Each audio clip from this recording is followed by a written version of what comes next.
Jadi kan investasi emas ini kan identik jangka panjang.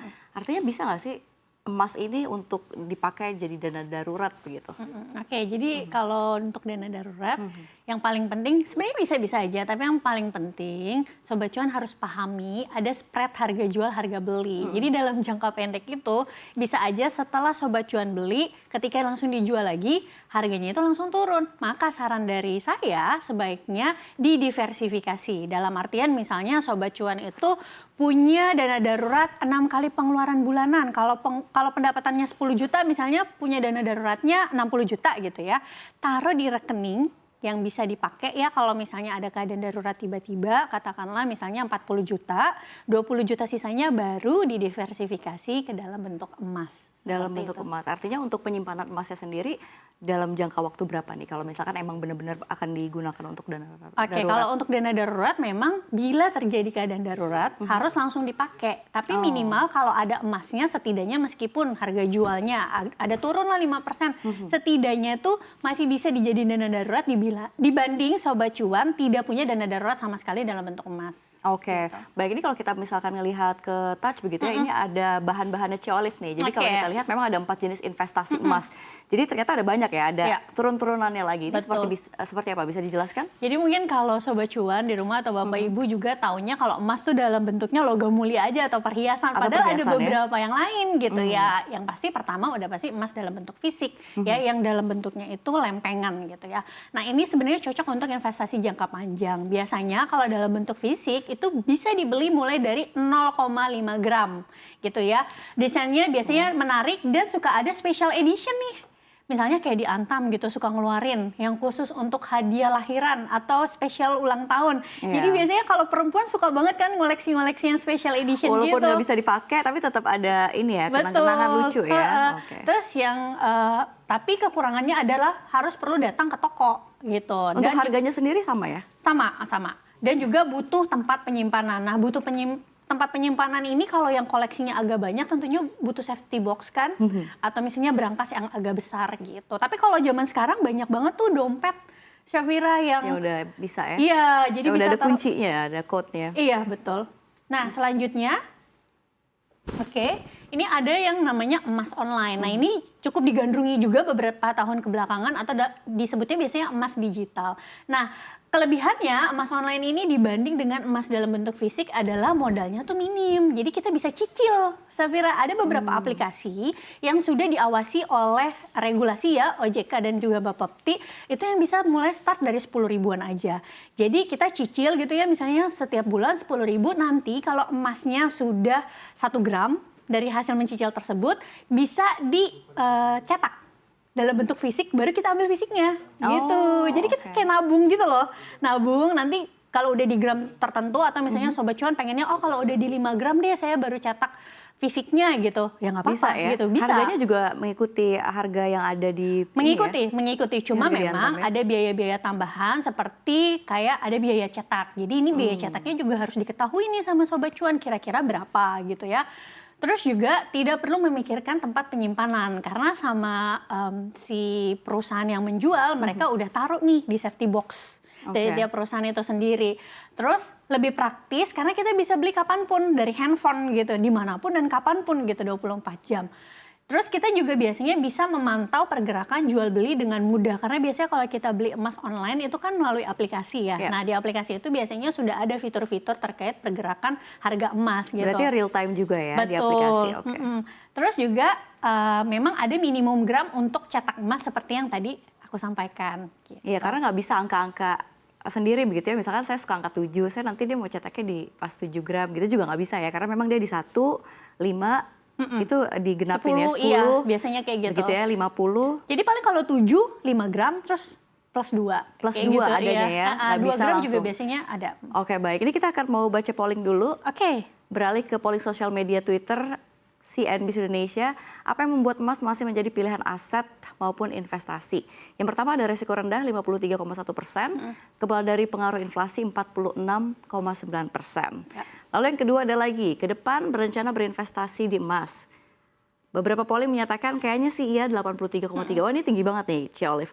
Terus ada yang bilang enggak dulu deh 16,7%. Nah ini jadi pertanyaan nih, kenapa yang enggak dulu nih kenapa ya? Lalu ada lagi, menurut Sobat Cuan, bisa nggak sih emas dijadikan dana darurat? Tadi udah bisa dikatakan ya, Ciolif bisa. Bisa-bisa aja 86,7%. Enggak, kayaknya jualnya susah deh. Ini 13,3%. Ternyata masih banyak yang nggak yakin. Kira-kira di segmen mana nih yang emang kalau misalkan ada jawaban susah jualnya? Oke, pertama kita bahas dulu ya dari Iya, yang pertama. dari yang Banyak pertama orang ya. cenderung berinvestasi emas karena rendah resiko. Rendah Iya. resiko itu di psikologi mereka ini adalah karena liquid, ada barangnya tadi. Kalau susah-susah, misalnya butuh duit, langsung pergi ke toko emas, jual, gampang. Itu Iya. makanya rendah resiko dibanding seperti yang aku sampaikan sebelumnya, paper asset gitu ya, yang tiba-tiba kalau misalnya kita butuh duitnya jangan-jangan lagi market koreksi gitu ya. Nah, yang kedua adalah kalau misalnya ditanya tadi ada yang udah berinvestasi emas atau belum, ada yang nggak tertarik gitu ya. Iya. Bisa jadi karena tidak sesuai sama risk profile mereka. Karena kan investor itu macam-macam ya. Iya. Ada yang sukanya memang instrumen investasi yang konservatif, cenderung moderat gitu. Jadi memang saya sukanya yang aman-aman aja Kak gitu. Tapi ada juga yang memang tipikalnya tuh agresif, sukanya aset-aset beresiko gitu ya. Ya nggak apa-apa juga gitu. Yang penting mereka tahu apa yang mereka beli gitu. Tadi kalau misalnya ada yang bilang nggak cocok untuk dana darurat. Susah jualnya. Nah, susah jualnya. Kalau belinya mungkin langsung berapa kilo, agak susah ya jualnya. Gitu. Itu kalau yang berkilo-kilo ini apakah mesti gimana ya? Ini kan kalau kita misalkan belinya di tempat yang resmi begitu ya, misalkan kita sebut Antam saja Iya. begitu ya.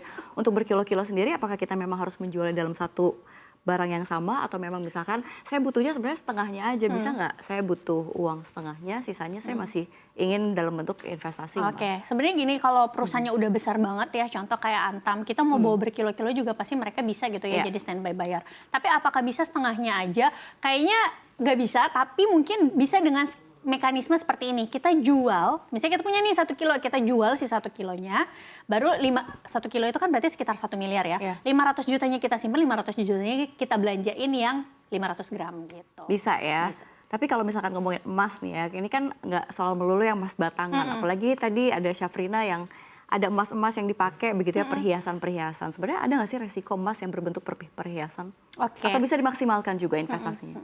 Ini kesukaannya ibu-ibu, apalagi biasanya kalau habis lebaran, anak-anaknya Ya. pada dapat THR, pasti habis itu anak-anaknya rame tuh emasnya, ya anting, ya kalung gitu ya. Nggak apa-apa juga, lebih baik uangnya disimpan di situ kan. Cuma Sobat Cuan harus tahu yang namanya beli emas perhiasan, kalau tadi emas batangan aja ada spread, harga jual harga beli. Apalagi ini yang dipakai ya. Apalagi emas perhiasan, ada lagi nih biayanya, yaitu ongkos bikin. Ongkos bikinnya itu tergantung sama toko emasnya itu sendiri. Berarti beda-beda ya? Betul, rata-rata sih 15% ya. Jadi ketika kita jual lagi, harganya itu akan turun 15%.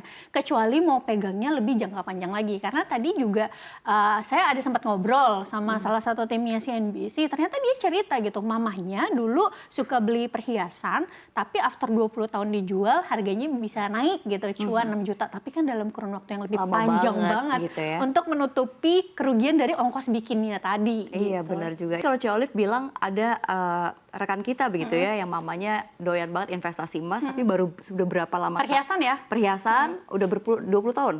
Itu baru cuannya 6 juta gitu ya. Tapi kalau misalnya kita lihat artinya santai banget buat Iya. orang yang cari cuan. Ini ada spesifikasi nggak sih siapa aja sebenarnya yang suka di investasi emas? Apakah memang ibu rumah tangga yang mendapat pemasukan dari suaminya, terus dia menyimpan investasi atau seperti apa? Kalau Apakah di- wanita aktif? Kalau Seperti di Indonesia memang kebanyakan ibu-ibu ya. ya kan ibu-ibu ya. Karena kan memang kan pengetahuan terhadap instrumen investasi lain untuk di Indonesia mungkin apalagi zaman dulu ya sangat terbatas ya. Orang paling taunya investasi tanah. Selain tanah emas. Kalau tanah kan butuh modal yang cukup besar. Iya. Sedangkan kalau emas enggak kan. Kita bisa mulai dari 1 gram aja gitu. Benar sih, dan emas juga ada fisiknya, Betul. dan tanah juga ada fisiknya begitu ya kalau kita lihat orang zaman dulu. Tapi kalau kita lihat ke materinya Cia Olive, tadi kita lanjut cara berinvestasi emas begitu ya. Ini seperti apa nih kira-kira? Dan satu lagi deh, kalau misalkan kita berinvestasi di perhiasan, sebenarnya ada untung ruginya nggak sih? Untungnya apa? Kalau untungnya ya bisa dipakai ya, kan kelihatan gitu Fashion ya, ya, sebagai fashion fashion. gitu, kelihatan jadi lebih menarik dan lain-lain. Tapi sebenarnya untuk beberapa orang, menurutku daripada apalagi mereka-mereka yang susah nabung gitu ya, daripada uangnya tidak bisa nabung atau uangnya dihabisin untuk sesuatu yang Tidak misalnya kelihatan. nggak kelihatan. Iya, Kalau tiba-tiba mau beli habis. perhiasan ya nggak apa-apa juga gitu, karena liquid. Tapi balik lagi, tidak bisa dijadiin investasi dalam jangka pendek karena ada ongkos bikin tadi gitu. Tapi mungkin untuk jangka panjang kalau tiba-tiba nanti anaknya butuh tambahan biaya untuk nikah, siapa tahu kan bisa dijual ya. Oke, ini kan Ci Olive tadi bilang di materinya ada 4 jenis investasi emas. Nah, untuk pemula sendiri yang mau investasi emas, cocoknya dari 4 jenis ini masuknya kemana? Oke, kalau itu balik lagi tergantung pengen yang mana. Biasanya kalau yang generasinya agak muda, milenial to Gen Z, sukanya sesuatu yang praktis. Bener nggak, yang praktis, yang gampang dibikin, pasti pengennya pakai aplikasi. Yang mereka suka biasanya lebih ke emas digital atau emas online Emas gitu online. ya. Tapi kalau misalnya yang udah milenialnya deket-deket ke 40 tahun, terus agak baby boomers, biasanya sukanya yang emas fisik gitu. Dan Emas fisik. sebenarnya untuk pemula keduanya sama aja sih, karena kan harganya real time. Cuma yang perlu diperhatikan paling kalau emas digital itu atau emas online, ketika kita jadiin fisiknya, itu ada biaya ongkosnya lagi. Biaya ongkos, walaupun startnya murah ya. Dari Betul. start 10.000. Iya. Tapi ini ada juga jenis investasi Emas emas syariah. syariah. Bisa dijelaskan seperti apa? Jadi nih, Ci Olive? sebenarnya kalau emas syariah ini lebih ke transaksi jual belinya itu berdasarkan prinsip syariah. Yang pasti prinsip syariah pertama, transaksi emasnya harus secara langsung, tidak membeli emas di pasar future. Artinya apa? Beli emasnya tuh emas beneran, baik itu dalam bentuk online atau digital atau emas dalam bentuk logam mulia. Tidak boleh di pasar futures yang kayak trading forex atau komoditas gitu loh.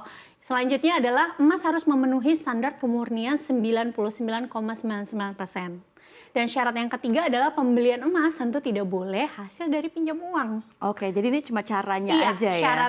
Syarat-syaratnya aja untuk iya. membeli emas begitu Syariah, ya? ya. Syariah begitu ya? Ini apa ada Syariah. lagi jenis-jenis investasi emas lainnya? Oke, selanjutnya ini tadi kita udah sempat bahas ya, emas dalam bentuk perhiasan memang tampilannya menarik dan bisa dipakai sebagai aksesoris, tapi memang kekurangannya adalah ongkos cetak dan harus diperhatiin juga kalau misalnya Sobat Cuan pilihnya nggak apa-apa deh ada kekurangan ongkos bikin, toh saya mau dimilikinya jangka panjang gitu ya. Perhatiin kadar dari emas itu sendiri. Kan toko emas biasanya beda-beda ya, Iya. kadar kemurnian emasnya gitu. Kalau bisa semakin tinggi kadarnya tentu semakin baik. Gitu. Kalau misalkan di perhiasan kan emas ada 18K, Nah, terus ada 75 Iya. gitu ya. Ini sebenarnya yang disarankan untuk berinvestasi ini yang berapa ya? nah kalau itu Atau emang harus murni?